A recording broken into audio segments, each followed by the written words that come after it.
I think the thing with like aerobatic pilots is everyone thinks we're like crazy and we're like adrenaline junkies. People don't get to see what of a grind it is for years and years to do it. Most people call them stunts, but it's not a stunt. It's a predictable maneuver when you go up and you can do it over and over and over and over. I'm Marco Bouw. I fly the Sukhoi SU-31. It's a plus 26, minus 26 G aircraft. It'll fly at 280 miles an hour, 400 plus horsepower. And yeah, it is just a beast in the hands of any pilot that tries to fly it.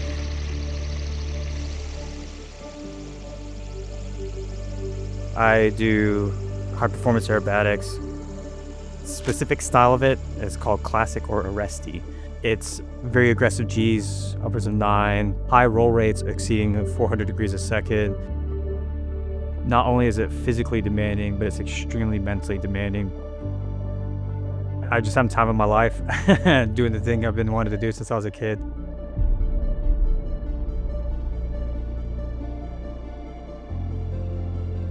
This is my gang. This is what I love doing.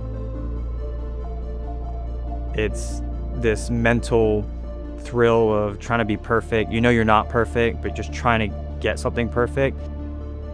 Every figure has its little hurdle, and when you kind of get to that hurdle, it can be mentally frustrating, but when you get past it and you hit it over and over and over, it's a sensation like no other.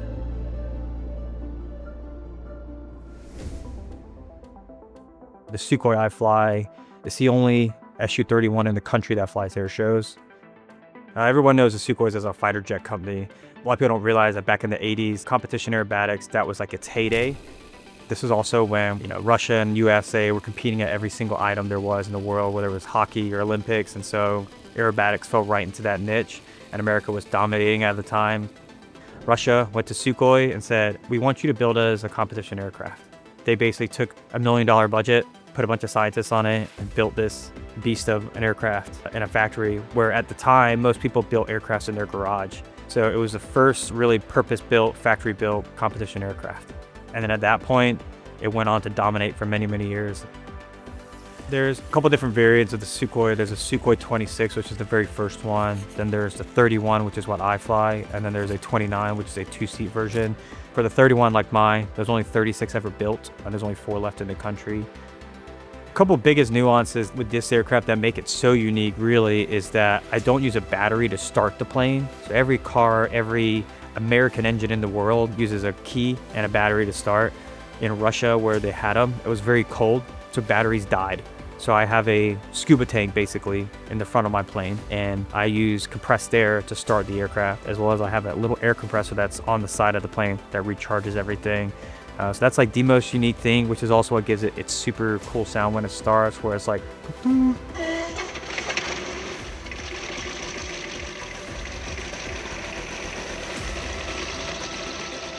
it's so unique in its character. It's this massive stick, it's these big ailerons, it's a big plane to fly. It's got such a unique sound. To our little niche of a crowd, like this had a really big part of history in our lifetime. When there's only a couple of something left in the country, you have like a great pride to showcase it. This was once one of the best things ever built. I think that's where coolness of history comes along with it.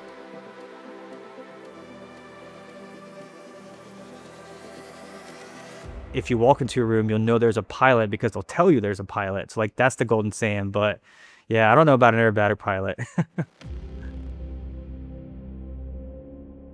Been doing competition for probably close to 10 years now.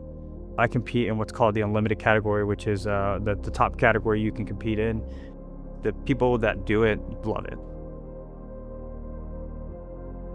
Getting the plane and starting out was just like, all right, I want to do the cool wow stuff. And back then, I never realized how much personal growth there would be with creating this like driven mindset to say like, okay, I know I can't get it today. Just be patient, it'll come. The big thing with competition is it creates this precision in your flying. We're no longer up there going, okay, well, I'm going to shove the stick in the rudder here and hope what happens. You know, at this airspeed, at this pitch angle, the aircraft's going to do this. It's going to pop out on this heading at this angle. And so at that point, it's a predictable maneuver when you go up and you can do it over and over and over and over.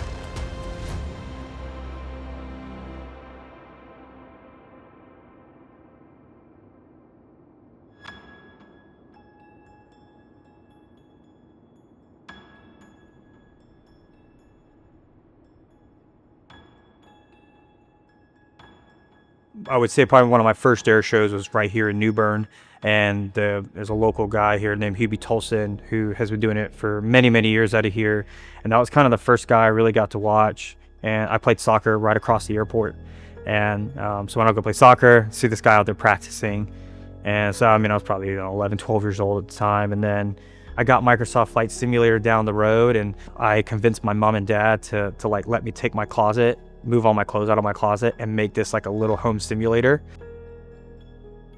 I used to just sit there with my little joystick and just act like I was flying around, and I'd play music, and I'd just pretend I was this airshow pilot.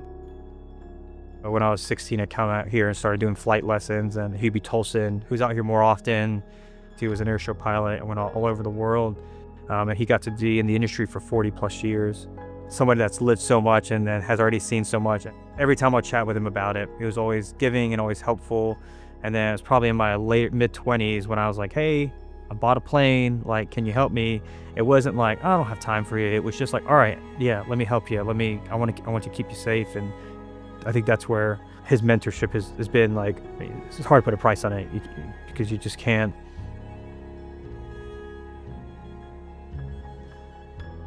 There's very few airshow pilots that are active competition pilots.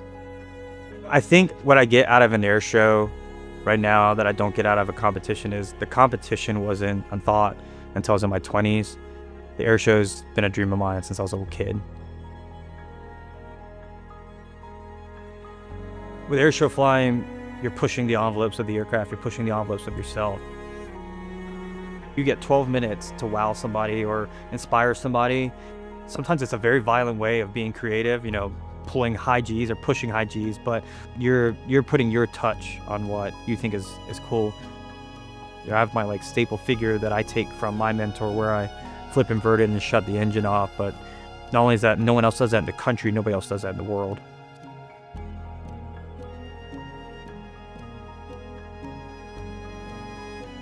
When you design the sequence, you have to know what figures give you energy and what figures take away energy. So it's a whole balancing act of performance and excitement. Sometimes the most exciting figures take away your performance, so now you have to have something maybe that's a little more boring, but gives you performance back. The very first time I drew a sequence, I got 5 figures into it, and I was like, yeah, forget this. I'm gonna throw that one on the table. There's no way this is gonna work. You design something and you practice it, and you say, okay, that worked. Now let me carry it on from there. On the air show day, there's no reason to try anything new. If you want to try something new, go somewhere else. That's why we practice for it. But on air show day, make everything predictable. When people at an air show are watching your routine, what are they not seeing? I don't think they see the years of work that it took to get there. Oh man, fuck. Yeah, it's a lot of work.